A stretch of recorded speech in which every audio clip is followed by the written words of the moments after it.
そしてお花持ちが良いといえば、こちらのローゼンドルフ、お名前が長くて省略して呼んでますけれども、ローゼンドルフちゃん、前回ご紹介したのが6月の10日なので、こちらも10日以上お花を楽しめています。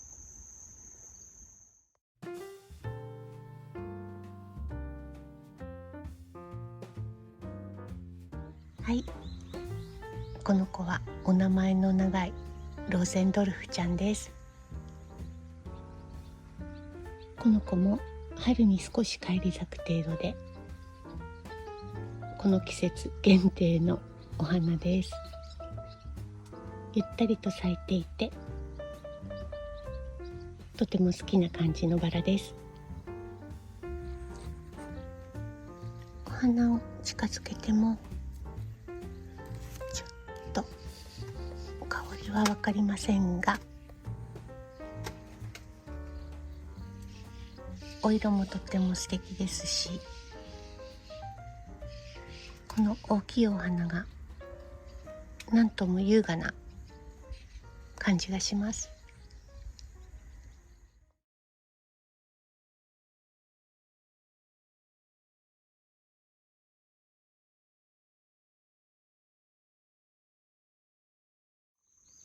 香りはない子ですし、春だけのお花なんですけれども、この絶妙なお色のグラデーション、もうたまりませんね。私は大好きです。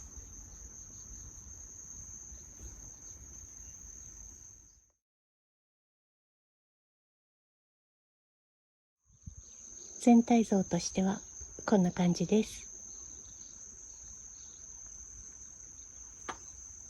とっても綺麗だと思います。このお花の大きいのが大味という感じではなくて、優雅でエレガントに感じます。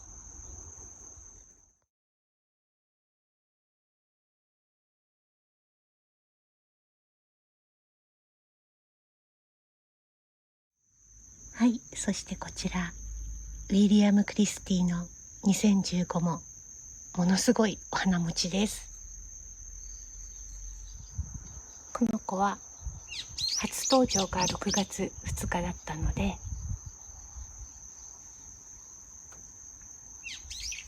もう20日近く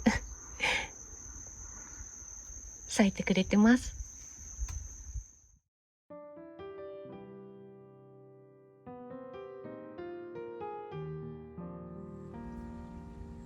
はい、そしてこちらはウィリアム・クリスティ2015です。お花を近づけてもちょっと香りはわからない、香りがない子だと思うんですけれども、この細かいフリフリが可愛いです。去年から咲かせてみてお気に入りになった子です。この柔らかいアプリコットピンクと、あと真ん中にちょっとしべが覗いてるのも可愛いですね。全体像としてはこんな感じです。とても強い子でもあると思います。去年の春、ほとんどのつぼみと葉っぱを、まだ小さい苗だったんですよね。ほとんどのつぼみと葉っぱをヨトウムシにむしゃむしゃ食べられちゃってて、だけどすぐに復活してくれたので、可愛いお花を咲かせて長く楽しめたと思います。今年もよく咲いてくれてますね。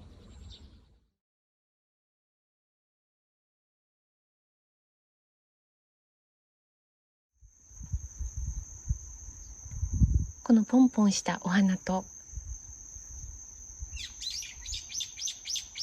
ピンクから白に変わっていくお花がとっても可愛いですね。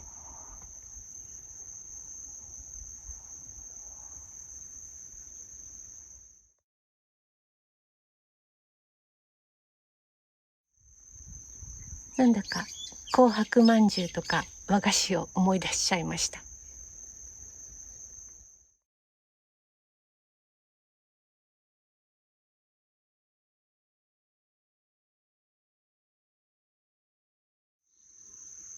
それからこちらの風花火はなんと、私の記憶が正しければ5月からずっと咲き続けてくれています。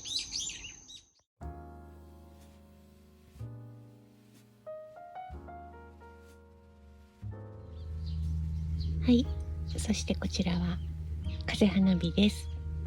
この子も去年の夏にバラの家さんから6号鉢に入ってきてくれた新苗の子です。香りはない子なんですけども、去年の秋なんとなく香りがあるような気がして感動した覚えがあります。それとこのしおりのお花がとても気に入りました。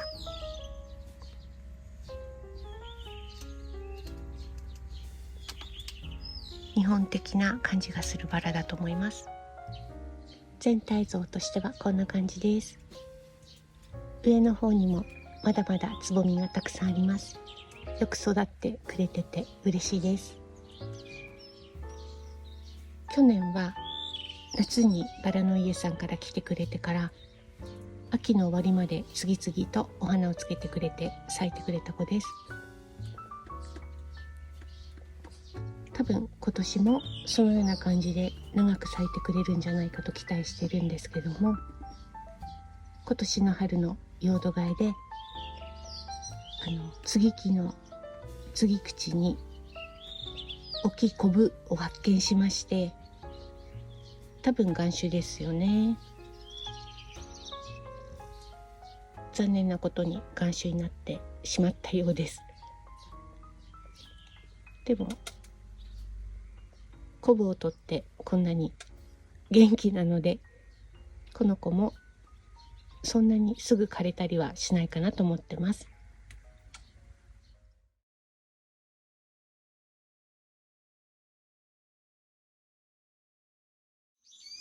一つ一つのお花も割と長持ちするのですが、ものすごいつぼみの数だったんですね。もうわかりますかね。ぎっしりつぼみがついていて、どんどん咲き変わっていってました。ピークの時は本当に真っ赤なクリスマスツリーのように真っ赤になってました。すごかったです。撮影しとけばよかったなと思います。ちょっと真っ赤なクリスマスツリーは忙しくて撮影できませんでした。裏側もものすごいつぼみがついてました。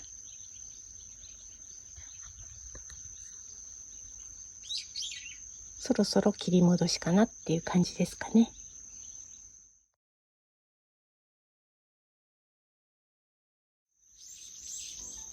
本日ご紹介したバラを集めてみました。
最後までご覧いただきありがとうございました。